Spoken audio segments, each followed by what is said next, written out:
Hello, আসসালামু আলাইকুম everyone. Comic বাসীর আর একটি নতুন পর্বে আপনাদের সকলকে স্বাগতম। আশা করি আপনারা সকলে ভালো আছেন।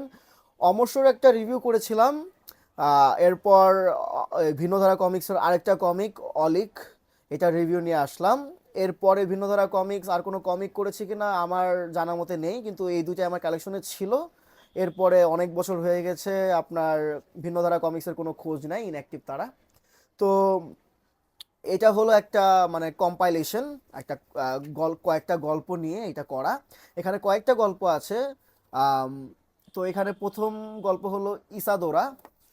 এরপর আছে, গল্পগুলো আপনাদের দেখাই। ইসাদোরা, এরপরে আছে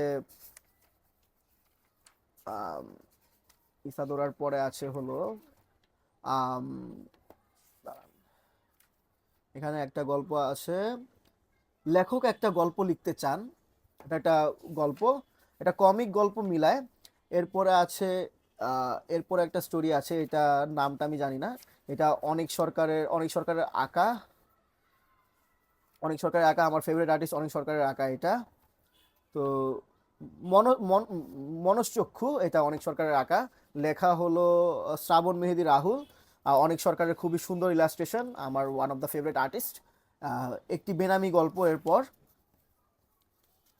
এটা একটি একটা একটা কি বলে, মারমেডকে নিয়ে এটা, মারমেডকে নিয়ে। এরপর আছে হলো শিকারি। শিকারি, হ্যাঁ শিকারি। শিকারি একটা গল্প আছে এখানে, শিকারি ওয়াসিফ নূরের গল্প এবং আঁকা। তো আসলে এই কয়টা স্টোরি নিয়ে এটা করা হয়েছে। আহ, আমার কাছে মনশ্চক্ষু আর ওই যে একটি মানে মারমেডের যে স্টোরিটা আছে সেটাই ছিল। সেটাই খুব ভালো লেগেছে আমার কাছে, বিশেষ করে এই যে এখানে যে আছে, নামটা কি দেখি, আম, একটি বেনামি গল্প এটা, এই আর মনশ্চক্ষু, এই দুইটা আমার কাছে ভালো লাগছে। বাকিগুলা আমার কাছে মানে সোসো নিউট্রাল বাকিগুলোর ক্ষেত্রে, বাট এগুলোর ক্ষেত্রে আমি খুবই এক্সাইটেড এই দুইটা গল্পের ক্ষেত্রে, মনশ্চক্ষু আর একটি বেনামি গল্প। বেনামি গল্পটাও সুন্দর ছিল, মারমেডকে নিয়ে। মারমেডের একটা মারমেড, হঠাৎ করে একটা মারমেড পাওয়া যায়। সো সেই মারমেডকে নিয়ে এক একজন এক এক কিছু করবে, মানে বিডিং হয়, সেই মারমেডটাকে নিয়ে নিলামে তোলা হয়। তো এক একজনের স্টোরি আমরা দেখতে পারি, যে একজন ধনী ব্যক্তি কি করতে চায়, একজন অন্য ব্যক্তি কি করতে চায়। তো লাস্টে সেই মারমেডের পরিণতি কি হয় সেটা জানতে হলে এটা পড়তে হবে। এটা এখন রেয়ার হয়ে গেছে এই এই কমিকটা। পাঁচটি পাঁচটি অদ্ভুত গল্প, এই পাঁচটি অদ্ভুত গল্পের এই বইটি রেয়ার। আবার অনেক মাঝে মাঝে কিছু পেজে পাওয়া যায়, ভিন্ন ধারার পেজের লিঙ্ক দেওয়া থাকবে। তো এটা পড়লেও আপনি বলতে পারবেন যে ভিন্ন ধারা খুবই প্রমিসিং একটা পাবলিকেশন ছিল। They had a lot of story to tell us, but unfortunately they have been inactive for a lot of time.